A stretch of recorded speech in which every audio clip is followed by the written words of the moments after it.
I analyzed 100 games from players rated 1,000 and put them into this spreadsheet. I wanted to see which mistakes they were making and which mistakes were most common. I categorized these into the top 11 most common mistakes that players rated 1,000 are making. And I have examples of each of these different categories over here. You can see I've got 22 different chess.com tabs open with examples that I'm about to show you. And I also included something really interesting here. This column right here, column F, the game phase. Did these mistakes happen in the opening, the middle game, or the end game? I recorded that, and I'll talk about that more as we get further into the video. But let's go ahead and jump right in and see what these top 11 mistakes were. All right, so number 11 on our list, happening in 15 out of these 100 games, was the pin tactic. Something about a pin caused the person to get into a really bad position. So if you're not familiar, a pin is when one piece can't move, right? It's either because it's putting your king in check or something else bad might happen, like you're going to lose your queen or you're going to lose a piece that's behind or something like that, right? So in this example, the knight is pinned. White decided to play queen to d2, which doesn't really break the pin because even though it's not check, you still don't want to move your knight because of the queen. Then the knight came in and it went from bad to worse because they played queen e3, and after the trade, ended up getting pinned again along the e-file. Okay, and so now they're going to have to lose their queen because you can't move it out of the way or put your king in check. This happened in, like I said, 15 out of the 100 games. Okay, let's look at one more example. All right, in this position, black played bishop to b4, pinning the knight here. And of course, white's position is already kind of a mess, but then they even got worse by playing queen to d2. And now when the bishop takes the knight, you're pinning your queen again, and so it just got really, really bad. They could have at least played bishop to d2, saved the queen. The game's going to go on, and who knows what happens, but they ended up, like I said, just going here and losing the queen this way. So watch out when you put high-value pieces, especially the queen, on the same diagonal or file that one of your opponent's pieces can go to. Okay, that's what we saw here, right? The bishop was already lined up on that diagonal. You don't want to be putting high-value pieces on that same diagonal. Same thing back in this example, putting the high-value pieces on the same file that your opponent's piece can go to. That's very, very dangerous. Try to avoid that, okay? Let's keep going.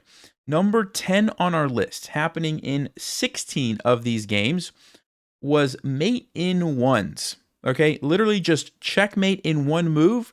Either the player could have played checkmate in one move, or they got checkmated in one move. Okay, either way. All right, so let's look at some examples of that. So let me close these pin ones. Here we go. In this position, black has just moved the queen over here, and white decided to play queen to d7, trying to go on the offensive. They forgot about the back rank and just simply got checkmated in one move. Now, they maybe were thinking, well, I've got an escape square for my king, but no, you don't, because the bishop is controlling that. So be careful with the back rank. Even if you have a space, obviously if there's a piece there, it's not going to work for you. Okay, so just those checkmate in one move. Let's look at another example. All right, so in this position, black just brought the bishop here, and white played the move rook to d1. And now you're probably thinking that black can't do this because the knight is there, but the knight is pinned, right? And so this was just a checkmate in one move, and the game was simply over. If white doesn't play that, plays any other move, they're doing just fine. Okay, so that was number 10 on our list, mate in ones. All right, let's keep going. Number 9, happening in 18 out of the 100 games, we have queen blunders. Okay, so I think you're probably pretty familiar with what queen blunders are. Let me go ahead and close this tab. Let me close this other example. All right, in this position, actually this one is black. Sorry, let me flip the board. It was black's turn in this position. Sorry about that. Black decided to go for the checkmate, except it wasn't checkmate because the bishop sitting here just took the queen. All right, so you can't blunder your queen like that. Of course, it's a nice try, but you have to first make sure that it actually works. And so watch out for those long-range pieces. That's what happened in this one. Let's look at one more example here. In this position, white just played knight to f5, and black failed to realize that the knight was attacking the queen, played a different move, and ended up losing their queen. So they literally just didn't notice that the knight came in and attacked the queen. Okay, so always have to pay attention to your opponent's last move. Make sure it's not attacking your queen. Like, that's an important thing that you need to check. Okay, so lots of examples of queen blunders still happening at the 1000 level. All right, let's keep going. Number 8 on our list, happening in 20 out of the 100 games, is a bad trade or a bad sacrifice. Okay, so let me show you some examples of what this looks like. Let me close this one. In this position, white has just played rook here, and black decides that they are going to sacrifice their rook to, I think, attack the king. I believe when I was looking at these games, like, this is what the idea was, okay, that they're going to sacrifice to attack the king. But what are they going to do? They have a discover check. Like, they go here, they go check. Like, nothing's really happening for them. Game goes on, and it's not good. Okay, so it wasn't a good trade or a good sacrifice. So this one, actually, let me show you one more example, and then I'll tell you what I think about this. So let's keep going here. Here's the other example. So white has just played knight here, and black decides to, again, sacrifice a piece, trying to presumably attack the king somehow. The problem is, okay, you can come over here trying to set up a discover check, but that doesn't really do much. White just moves, and the game goes on, but you just lost the bishop for no reason, really. So when you're thinking about sacrificing a piece to attack the king, it's important that you at least have a clear plan of, like, okay, how am I going to follow up after I do that? And is that going to be a powerful threat? And if all you have is like just a random check, or you don't really have anything, you probably should think twice before sacrificing the piece. Okay, that's what we saw here. All right, let's keep going. Number 7 on our list, happening in 24 out of the 100 games, was a discovered check or a discovered attack. So let's look at some examples of that. In this position, white just captured here, and black simply retakes, thinking that that's a good move to get rid of the pawn. The problem is, look at the queen, look at the king, and when this pawn moves forward, we now have what's called a discovered check. Okay, it's a discovered check because the piece that moved was not the piece that delivered the check. It was something behind it, right? The queen in this case. And so you can see how that's very dangerous for black. Both pieces are attacked at the same time. Even if you try to do something like this to block, you're still going to get into trouble after the rook comes over. But I think in the game, black just, that's what they did, but they still got into trouble. And it all happened because of this discovered check, okay? So black didn't have to do that. They could have just taken this way. Of course, it's ugly to open up the king, but at least you avoid the discovered check. Okay, let's look at one more example. Uh-oh, I was afraid this was going to happen. Okay, I don't want my browser to crash because I have so many windows open. All right, so black played here. Was this the example that I was going to show? Oh, yes. So this one is interesting.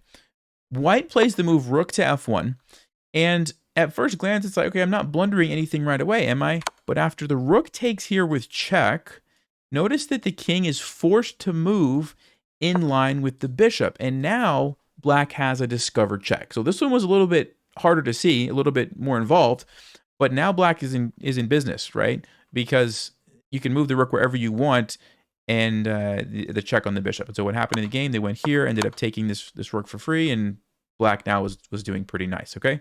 So watch out for those long range pieces that are lined up on your king especially. It could be lined up on something else valuable. But even if there's a piece in between, remember, that piece can move and create that discovered check or discovered attack like we saw in some of these examples. That could be very, very dangerous, okay? Let's keep going here. Let me close this old example and close this one in just a second. Next on the list, number 6, we have bishop blunders. Okay, so this just means, this was in 26 out of the 100 games, by the way, just somehow losing their bishop. So let's look at some examples. Right here, black plays g5, attacks the bishop, and guess what? White doesn't notice it. They just play knight e5, and the bishop gets captured, and they didn't really have a clear threat, so there was no reason to sacrifice the bishop. You just lost the bishop. Game goes on, they're down a piece. Okay, let's look at another example. This one. Black plays rook e7, attacking the bishop. They try to save the bishop, but they move it to another square that can just be captured. And the knight takes it, they lost the bishop. Okay, so quite a few games, 26 games out of 100, that we saw these just bishop blunders, like just moving it somewhere, oh, gets captured, oh, oop, didn't see that, like something like that. So you got to watch out. Bishops are worth 3 points. If you're not getting at least 3 points in return, you shouldn't move it there. And I'll always, look for these pieces that could just take you. Okay, I don't really know what else to say about that one. You have to watch out for those blunders. All right, let's keep going. Number 5 on the list, happening in 31 games, is checkmates that were 2 or more moves. So if you remember earlier, we looked at mate in ones. Okay, mate in 2 or more was even more common. right? And that makes sense. A little bit more complicated, but they happen more often, and those were missed quite a bit, missed in 31 games. So let's take a look at some of those. Here's the position, and white plays the move bishop to e3. And they had a totally winning position, and all of a sudden, black now has queen takes and checkmate. So they fell for a checkmate in 2, and black saw it, game is over, all right? So you have to watch out for that, especially when your king is not super secure. I mean, there's a rook here, it's kind of open here, you have to watch out, there's a queen. You want to be careful, and you really have to look at those kind of things, okay? So let's keep going, look at the next one. White just played queen here, and black decides to go king to g7, or sorry, king to h7, and then gets checkmated on g7 here with the queen and the rook battery. Okay, so I think what they failed to realize was that the rook was sitting here on g1, attacking g6, and now the queen can just come over, and it's all over. What they could have done instead is just play rook f7. Yes, you're still going to lose a pawn, but it's not nearly as bad. The game goes on, and black is actually in a winning position. Okay, so you got to watch out for those checkmates, because it doesn't matter how good your position is. If you fall for a checkmate, it's just over, right? So mate in 2 and more. I just showed you a couple of those, but there was quite a few of those happening, like I said, in 31 games. All right, let's keep going. Number 3, actually, no, sorry. Number 4 was, it's a tie. Okay, so it's a tie for third. So number 4 and 3 are the same amount. All right, so I'm going to tell you both of these kind of at the same time since it was a tie. So we have, in a tie for third, knight blunders and rook blunders.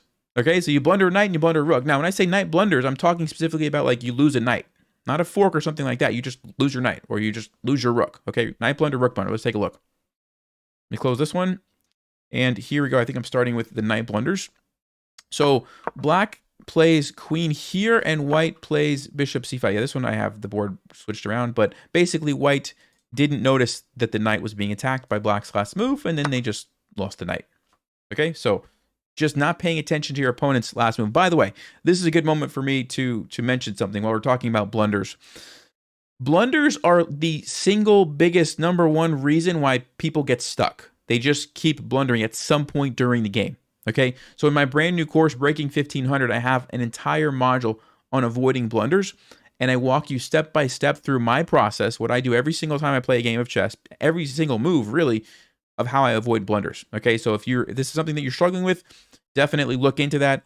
I think that's going to help you a lot. But this is always a big issue. Okay, let's keep going. So here we go, another example where white plays knight to g5, and they're thinking probably, well, the pawn is pinned, so I can take this if they take me. They forget about the queen. They lose their knight. Okay, just blunder the knight, guys. In 33 out of 100 games, this is what we saw. Just lots of blunders. Just there's a knight here, take a knight, you know. All right, let's keep going. Same thing for the rooks. Remember, this was a tie for third place, so the rook blunders. White's playing here. They just simply play rook takes a5. I mean, that's just a free rook. You can't really do that if you're gonna get past 1,000. Okay, let's go to the next one. Right here, white has just captured this, and black plays knight takes. Now, why is that such a bad move? It's just a trade, right? Just a knight for a bishop. That's not a big deal. Wait a second. The knight was defending the rook, and now you lose the rook, except white didn't see it either. So both players really blundered the rook here by not noticing that, white and black. Okay, but yeah, this would have been game over if white captured that. So that was number 4 and number 3. Like I said, it was a tie. Both of those, 33 games out of 100, we saw these rook and knight blunders. Number 2 on our list of the most common mistakes that 1,000 rated players make are forks. Okay, this happened in 43 out of 100 games. Forks. Let's take a look at some examples. And I'm sure you're probably not surprised by this. So white plays here, black takes, and falls for the fork here on the king and the queen. Now, what's interesting is that they had it covered, but they probably calculated that at some point, maybe, that the bishop was defending, and then forgot about it when they captured here, and then whoops. So it's very important that when you're about to make a move, not only do you look at like, okay, I'm about to take this piece, how does that look? You want to think about what was that piece defending, and then can I still move it, right? And if they were paying attention to that, I think they maybe could have avoided this one. All right, let's look at another example. So right here, sorry, I gave that one away. Black plays rook a6 and walks into the fork. Okay, so you guys have seen this before. A lot of times it's with the knights. It could also happen with pawns. Pawn forks are another common one, but these examples that I pulled up were just with the knights. Okay. Number 1, the most common mistake that we saw from 1,000 rated players is, by the way, this happened in 44 out of the 100 games, moving too fast. Moving too fast.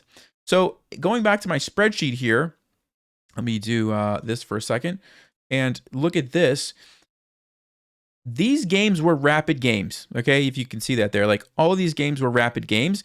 And what we did was we recorded how long they spent. And if it was less than 10 seconds, we wrote that down on the move that they made the really big mistake. Okay, so what that means is that people are not spending enough time. So let me show you some examples, okay? So right here, black plays this move. Rook, I think rook takes e2. And watch white's time, if I can actually move this. Watch white's time here. 6 minutes and 10 seconds. In 3 seconds, they take it with the queen, which is a huge blunder because your rook is now undefended, and they lose the rook. If they take with the king, they're still not in a great position, but at least the game goes on, and they have a fighting chance, right? Didn't even really consider that, lost the rook. Plenty of time. They're getting close to the end of the game. They still have over half their time. 6 minutes is a long time. They spent 3 seconds. This was the most common mistake. 44 games, guys. We saw this. And what's interesting, if you remember, let me go back to my spreadsheet for a second. If you remember, if you saw the previous video where we talked about 800 ELO, we recorded it here. Let me see. What was it? Sorry, my spreadsheet's all over the place here, but I wrote it down. Yeah. 58. Okay, 58 games out of 100. Now we're at 44 games. So it gets better. But it's still a significant mistake, all right? So let me go back here. Let's show you the last example here.